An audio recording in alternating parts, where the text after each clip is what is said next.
Hi, and welcome to the a16z podcast. I'm Hannah. Today's episode features a special conversation with renowned scientist George Church, known for his groundbreaking work and methods used for the first genome sequence and for his work in genome editing, writing, and recoding.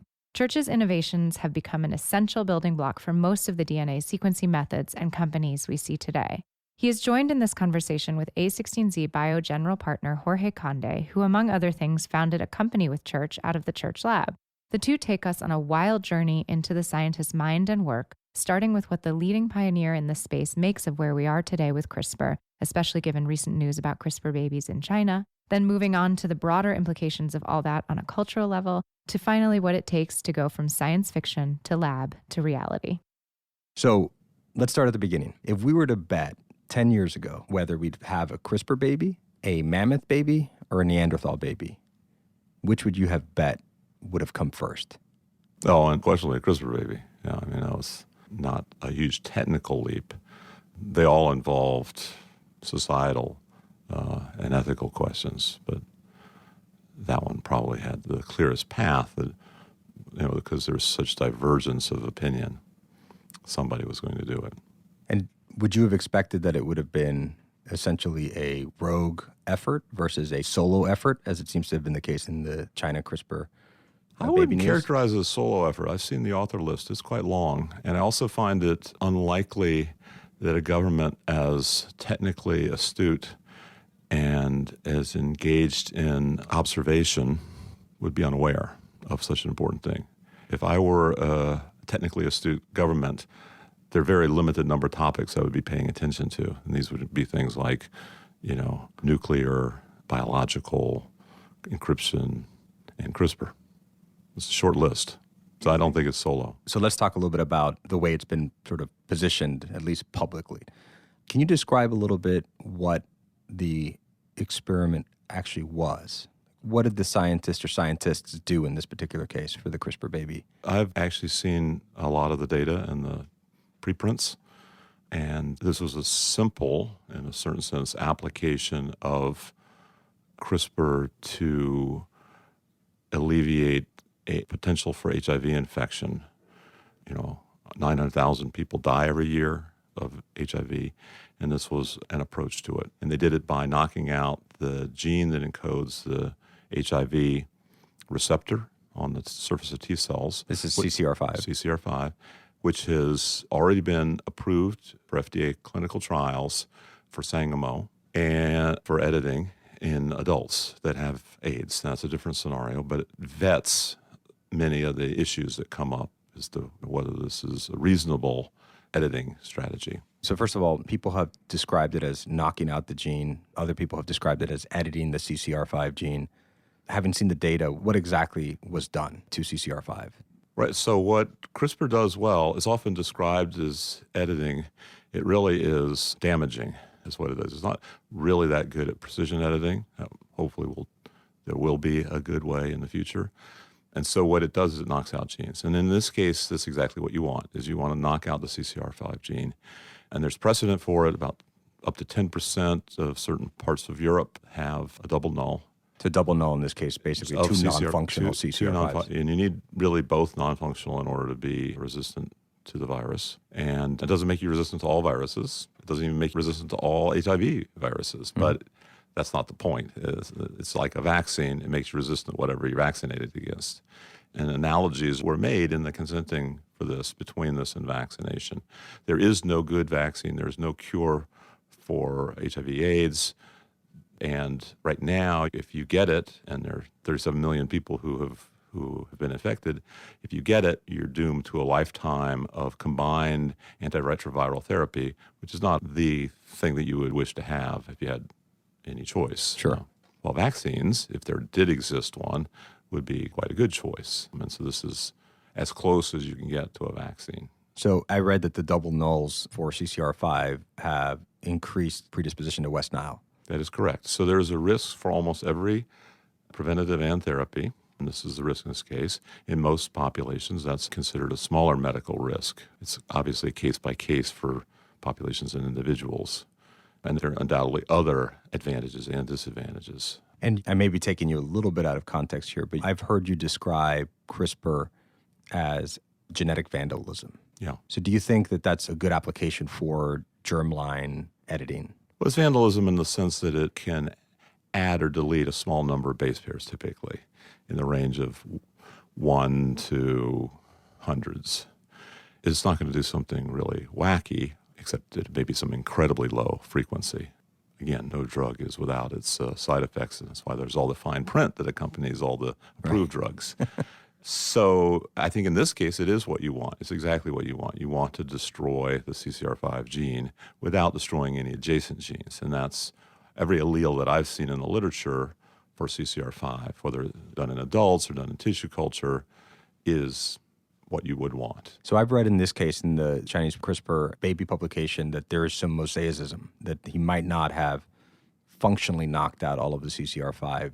So is there any worry that after the post-experiment that this particular child might still be at risk for HIV infection? So first of all, in the approved clinical trials on adults that have HIV/AIDS, there is a lot of mosaicism. It's considered part of the clinical trial. And maybe as little as 20% are properly edited, meaning double nulls. Mm-hmm. That's enough, though, because all the rest are wiped out by the virus, and then the ones that are edited dominate the T cell population. So that's one way of thinking about it. So it's basically selection for the edited T cells, so you don't develop immunosuppression. Right. So as long as there's a fair number of properly edited ones. Now, on the other hand, looking at the data, I don't see that much evidence for mosaicism. It's quite possible that what you see in the pre-implantation embryo, when you select a few cells out of that blastocyst, is not representative of the final, and the final is less mosaic, or maybe even non-mosaic. Okay. So when they talk about a baby having mosaicism in the case of the CRISPR baby, essentially what they're referring to is that there are some cells that will have edits and some cells that won't. And so essentially that child may grow up to be a mosaic of two different or multiple different cell types. Correct. And the same thing I should note is true for adult gene therapies, is that whether they're done ex vivo or in vivo, it usually results in a high level of mosaicism because the delivery is inefficient. And it may even be the case that the germline has lower mosaicism. We need more data. Great. So the amount of off-target and mosaicism so far for these two babies seems to be low, but time will tell. You know, it could be that we're just lucky, the same way that the first in vitro fertilization, Louise Brown, turned out just fine. And so that greatly influenced, it shouldn't have. I mean, it's an N of one. Mm-hmm. We shouldn't have all said, oh, IVF is perfect because we have one perfect baby. So you're referencing the test tube hysteria around the first 1978, which subsided. It grew too much and it subsided too quickly based on N of one. And I think here we have an N of two, maybe an N of three. And there's going to be a lot of attention paid to the actual outcomes rather than how we got there, hopefully. If you had been in charge of the project, would you have done CCR5? Or is there another different obvious application that you would have gone after first? I'm very preclinical. In other words, I create technologies that are used by companies that I found. They do the clinical trial. So I probably would not be doing a clinical trial at all. So it's just to put it in context. But in terms of choice of target, I have said publicly already that targets that have been championed by the critics, to the extent they champion anything, or the ones that they present as possibilities or as higher priority, although with great reservations even for those, are things that are typical Mendelian diseases, that is to say diseases that are very severe and are predictably heritable, which are things like hemoglobinopathies, thalassemia and sickle cell, cystic fibrosis, and so forth. Ignoring the fact that if you're in an IVF PGD clinic anyway, you can select to do your CRISPR editing of your Mendelian disease, you could just do selection for most of these things. So I think it's kind of like they're rationalizing their choice, which, you know, in the same sense that they might feel is rationalizing to pick a more prominent disease. But also, I think in all the examples you just cited, you would actually need to edit the gene to create function as opposed to knocking out, as was the case with CCR5. Right. And to some extent, the critics might think that's attractive, that CRISPR is inappropriate at this moment because it gives us more time to think about it. But in any case, yeah, I think that we want an example of a disease that is very common in most of the Gene therapies are rare, whether they're editing or not. And we want something that's very serious, and certainly HIV falls in that category. So it struck me as a plausibly justifiable choice, possibly more justifiable and something that you can avoid with genetic counseling or with PGD IVF, or both. So IVF PGD stands for in vitro fertilization with prenatal genetic diagnosis. So the diagnosis can essentially be done before you implant the embryo from an in vitro fertilization into the mother.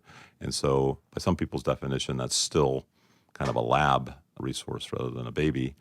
And those are typically used for Mendelian diseases, meaning that you can see in the parents, for example, both parents could be unaffected carriers. You can predict that 25% of their children will, or their embryos in vitro fertilization could be affected with a very serious disease.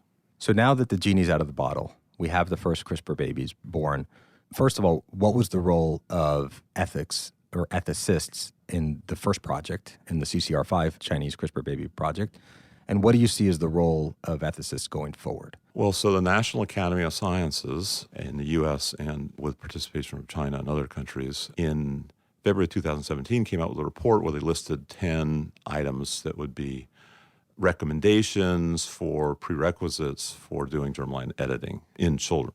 I mean, obviously you can do germline editing in animals, or you can do it in cells in culture, or even embryos in culture, but actually implanting it and having children. And a lot of these had ethical components. Many of them were very similar to what you would expect the FDA or the CFDA or the EMA to be.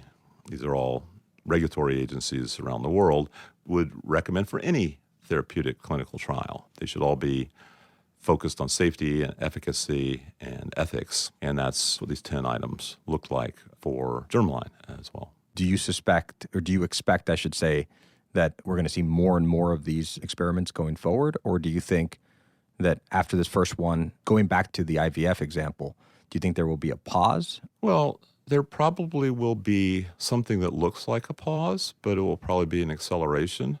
So the same thing happened with recombinant DNA. There was supposedly a moratorium, but during that time, I mean, I was a first-hand observer.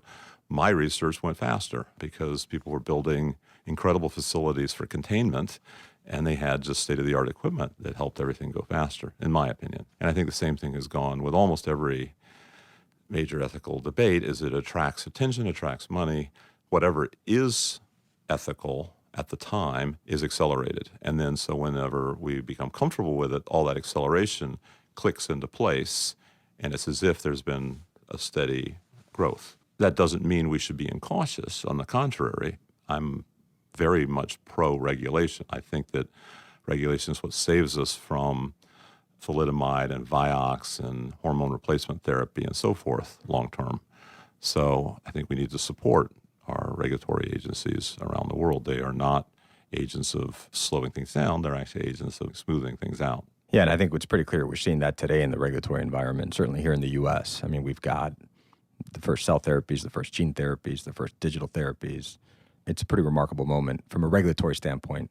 To some extent, I think they like new technologies more than they like the old ones. The old ones tend to fail because they're so incremental that they're no longer compared to the placebo. They're compared to whatever they're an increment over, or whatever therapy already works, and they often fail. But a brand new category, monoclonal antibodies or cell therapies or gene therapies, those just like blow past and create all sorts of new improvements, dramatic improvements in safety and efficacy. So the FDA that's their mandate, is to cure people, not to stop people from practicing medicine.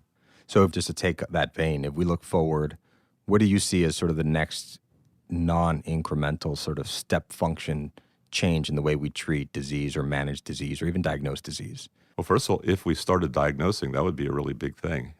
I mean, it's really, we're, as a population, even worldwide, we're underdiagnosed. There's a lot of very cost-effective diagnoses that, partly because they're cost-effective, they're undervalued, and the care providers are not compensated as much as some less effective but expensive medicine. So that's one thing. Diagnosis would be terrific. And that's part of preventative medicine. So we talk a lot about precision medicine, but the preventative part gets kind of swept under the rug a bit. If you look at the pie charts for a number of government agencies, including the NCI, NIH in general, is preventative is sort of in the 1 to 5% of the pie chart, but its payback is enormous.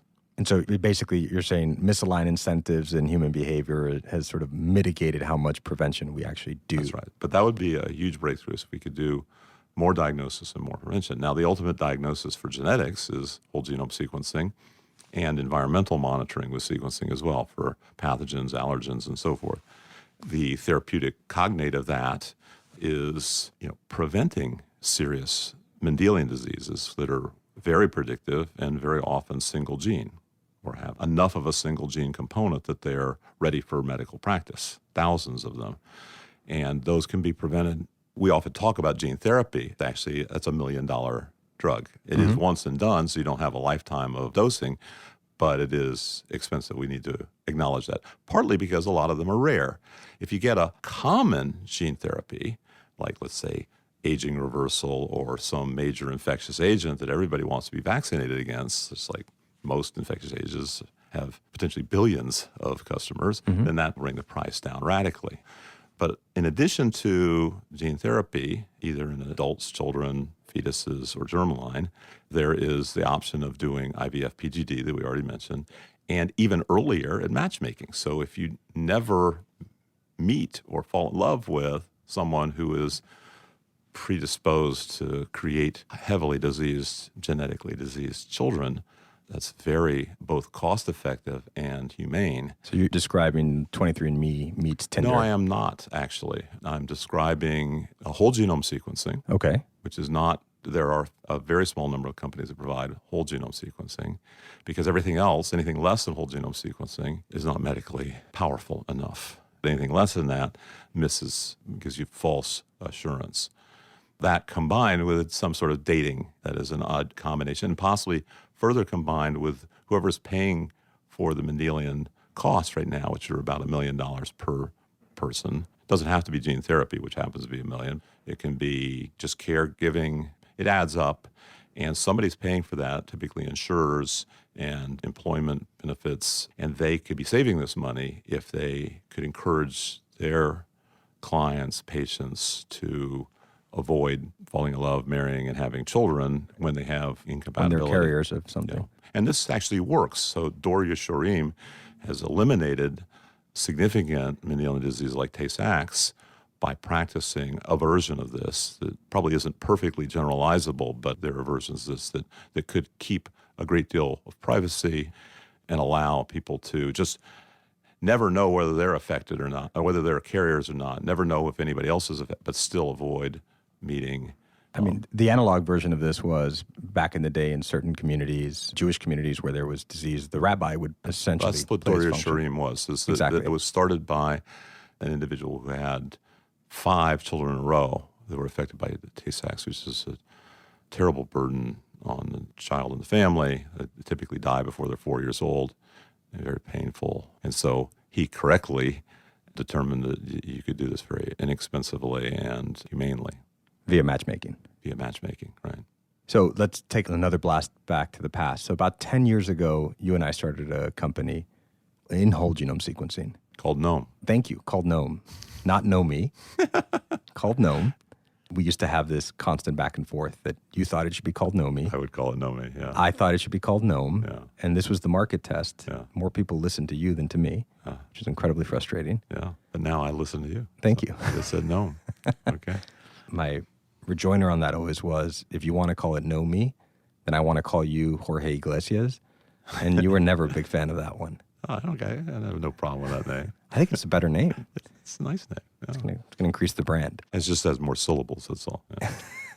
But it rolls off the tongue. It does, yes. So 10 years ago, we basically made the bet that whole genome sequencing was important, that interpretation of that data would be relevant, that it would be meaningful. 10 years hence, there still are not many people walking around that have had their whole genomes sequenced, Right. despite the fact that the cost has now fallen arguably below $1,000, or at least we're at that $1,000 threshold. Yeah. So I had 2 questions for you. Number one is the $1,000 threshold for this to be useful for everyone to get sequenced too high a dollar number? In other words, does it need to be $100 or $10? And number two, to the extent that this hasn't happened yet, why hasn't it happened yet if it's not cost? I would say there's three reasons why it hasn't happened yet. And I've been living this reality for most of my career. I'm convinced that it would be valuable for the world, it's cost-effective, medicine, preventative. And I think the three reasons are, one is cost. The cost should probably be $0. Secondly, it's privacy. We should have a convincing mechanism of people getting benefit from their genome without necessarily knowing their genome or anybody else knowing their genome. You can have something where it's only in encrypted form, not available to anybody, including insurance and government. That's second. And the third is most people don't understand the value proposition. It's either misrepresented by both extremes. So some people say, oh, it's so valuable that you're going to whip out your cell phone and look at your genome twice a day. And at the other extreme, they say, I can't imagine ever using it. And the reality is somewhere in between, and I think the analogy is seatbelts. So seatbelts were essentially free. They were standard equipment. They were required by law that you buckle, and there were a lot of ad campaigns to get you to do so, kind of like smoking. And none of those were effective because people did, the kind of ordinary math, which is, hey, I've got a less than 1% chance of ever using a seatbelt, ever needing one. So I'm not going to bother. And then the thing that made the difference was technology to sense the buckling and turning off an annoying sound. Oh, the beep. Okay. Okay. So that's what made the difference. And we need an equivalent thing. It's a public health issue. It's not an individual health issue.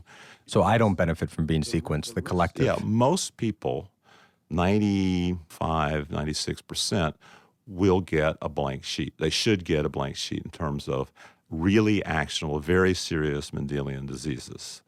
And that should be the expectation, not the two extremes that you'll use it every day or that everybody will use it every day, or at the other extreme, which is totally useless. It's this strange thing where 1 to 4% of the population will have a very big impact on their life. And the bottom line for their care providers, millions of dollars, huge impact on the whole family if you're one of the unlucky 4%. And we need to get that message out there. And I think that bringing the price down to $0 and showing that it's protectable, encrypted, and so that nobody can get access to it except for things that benefit you or your family or society, that will get their attention. But it's going to take a little bit more than that. It's going to take some anecdotes. You would think that data would be better than anecdotes, but you need both.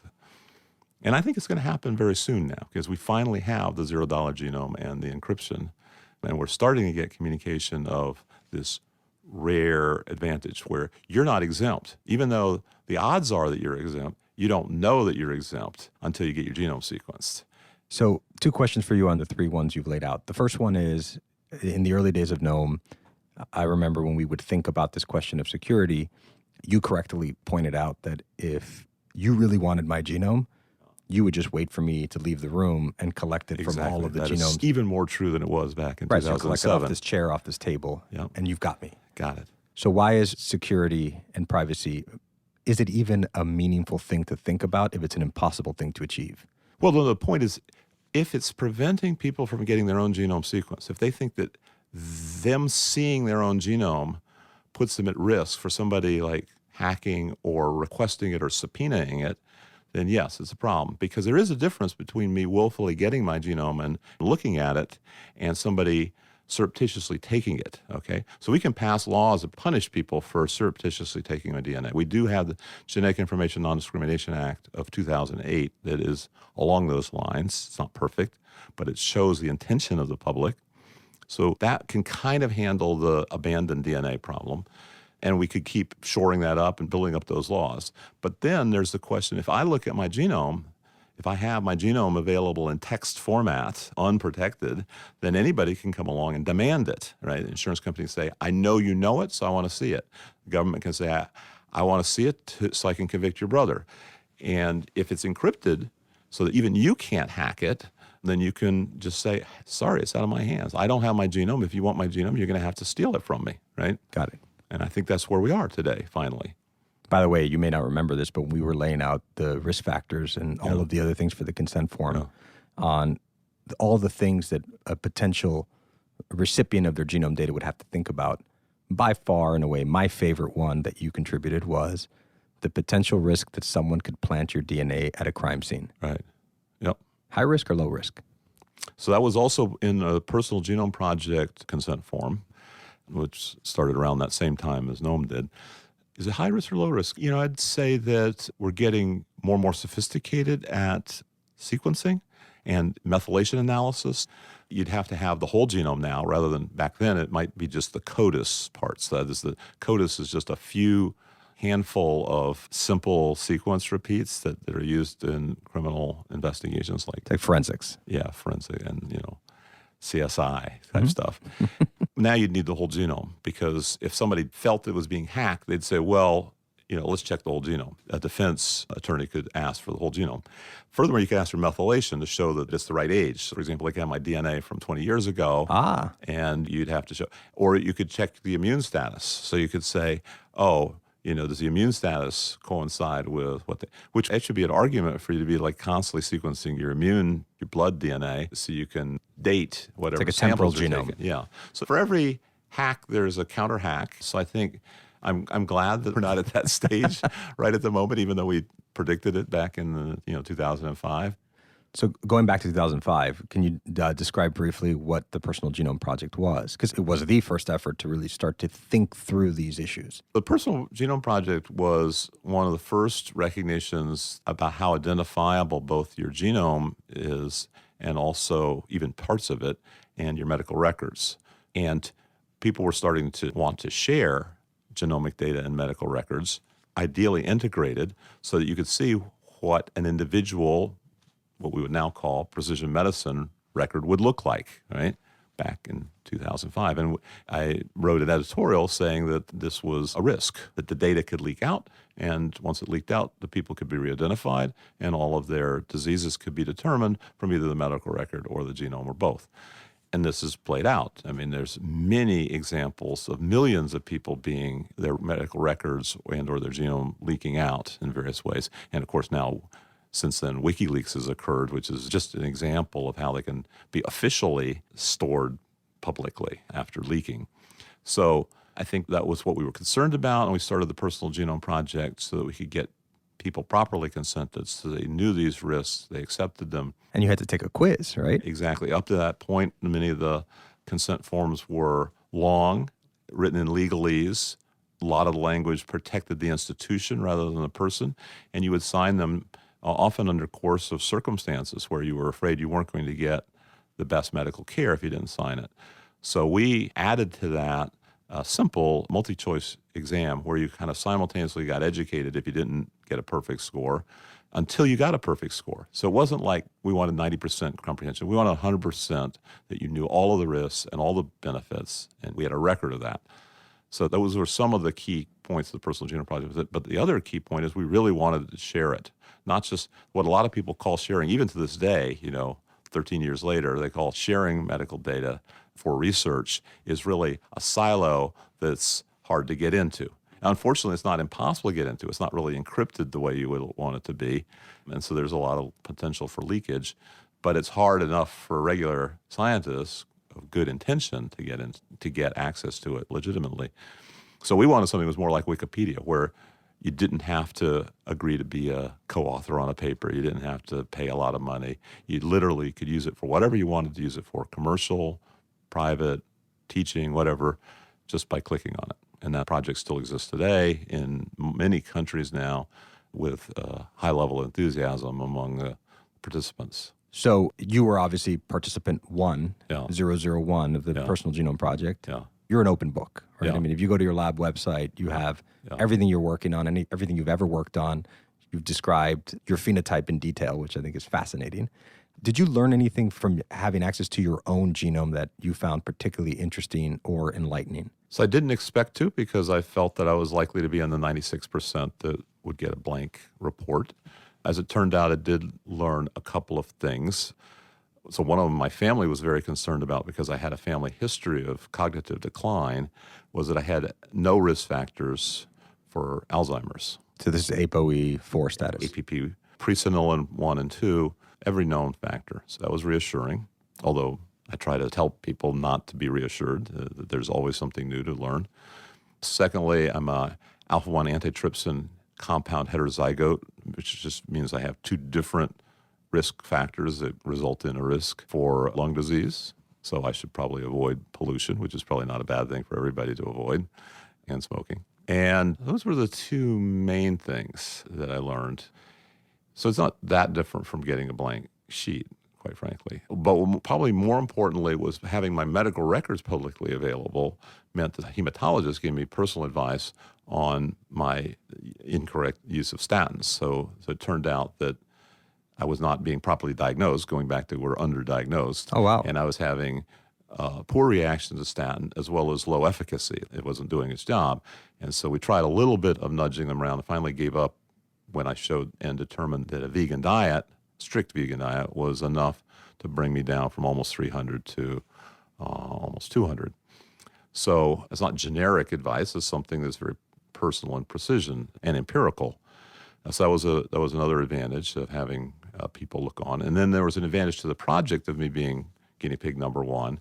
The IRB, Harvard Medical School IRB, asked me to be IRB is Institutional Review Board. There's sort of an ethics and protocol reviews of human subjects research. They wanted me to participate as initially the only subject, or as at least part of the first 10. And that was beneficial in that when we were developing the skin biopsy for induced pluripotent stem cells, the skin biopsy, the first one we tried on me, was ridiculously painful. I remember that. It was like in retrospect, punch, it was crazy. Right? It was like a 6-millimeter punch, 12 stitches, no anesthetic, or at least not in the right place. And then we switched over to a cream anesthetic, which is instead of 12 injections in the wrong place, it was cream in the right place, and then a simple bandage rather than stitches and a 1-millimeter punch. So that was an example for me being eyewitness or guinea pig. I said, no, that's not an acceptable protocol immediately, right? And I might not have said that if I were like detached and I just said to one of the staff physicians, oh, just go do it.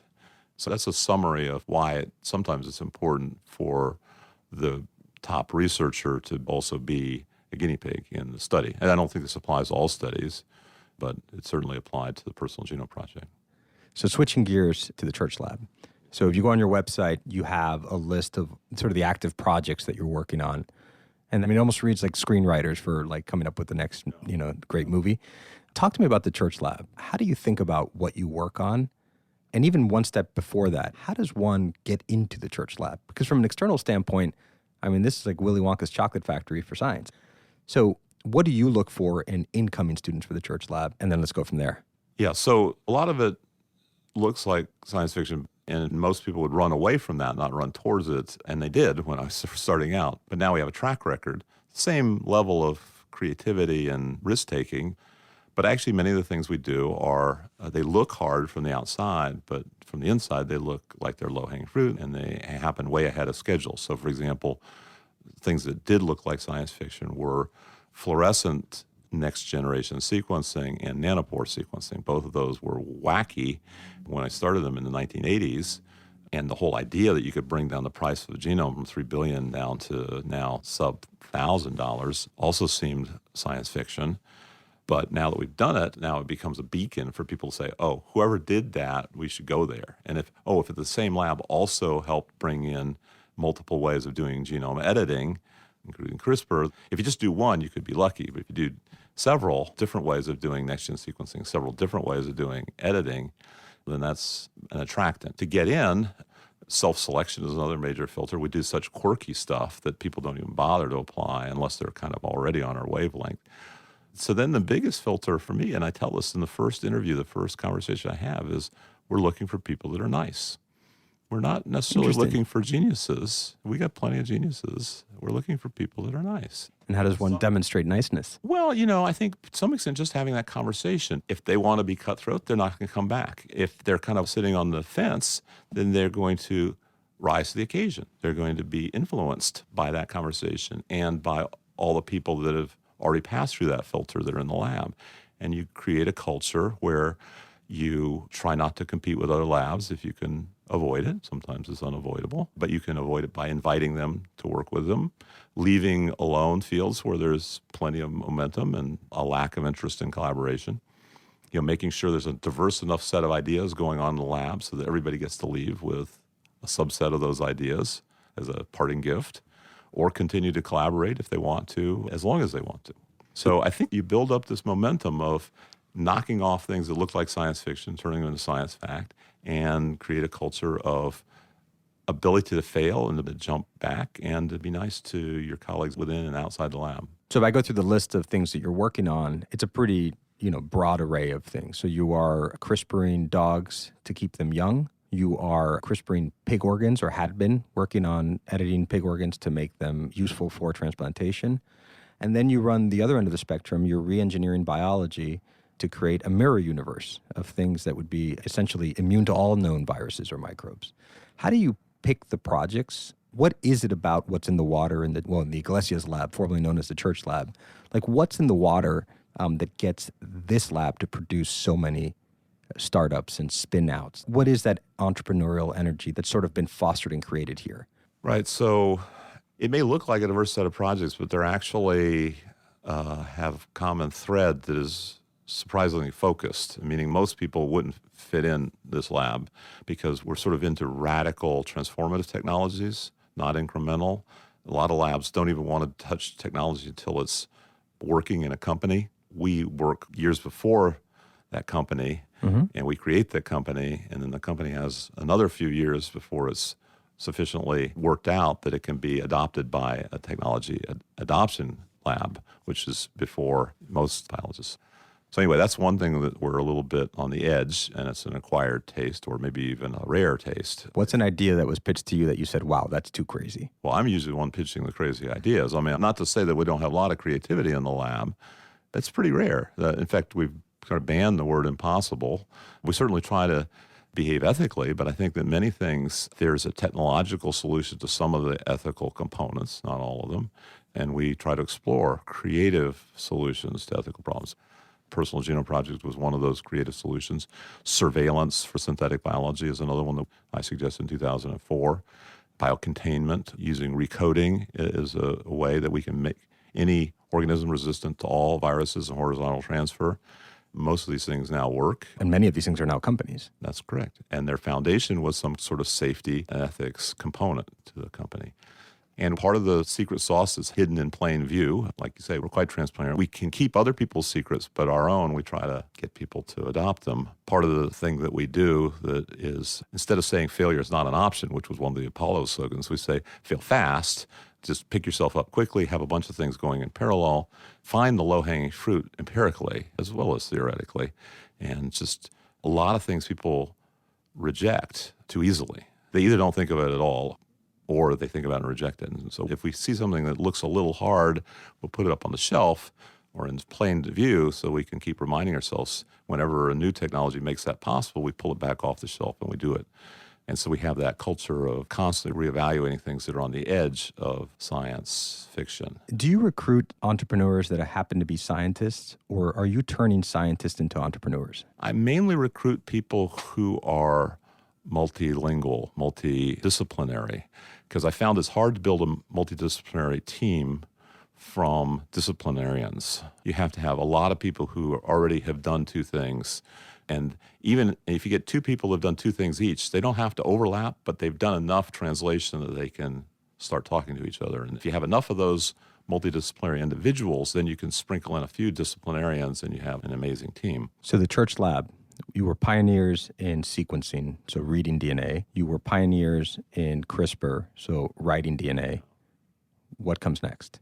Well, so there's three-dimensional structure of living organisms, so we'd really like to know every voxel, every volume element, every pixel in the body of an embryo or a larger section of tissue. We'd like to know every molecule there, and we now have tools for doing DNA, RNA, and protein in 3D at super resolution, finally. So that's one thing. We would like to be able to do higher levels of multiplexing in terms of editing synthesis of genomes. So we call this GP write or Genome Project Write, but it could just be heavy editing.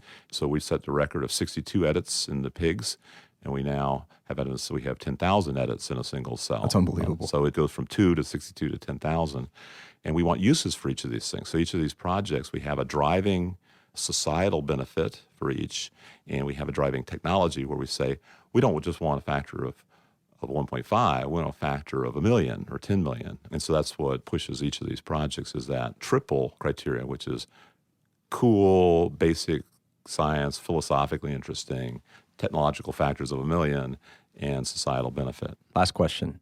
10 years from now, or just looking forward into the future, do we get the Neanderthal baby or do we get the mammoth calf first? Well, we never really said that we were going to do a Neanderthal baby. I mean, it was a response to a journalist, whether it was technically possible or not, but nobody has articulated a reason to do it. But for the mammoth, there are lots of reasons, both for the environment and for enriching the diversity of a living endangered species. So this is not about de-extinction. This is about making hybrids. And many of the species are already hybrids of multiple species, but now we can have the benefit of synthetic genes and ancient genes. Great. Well, thank you, George. Thank you for making time. It was a real pleasure. Yeah, thank you.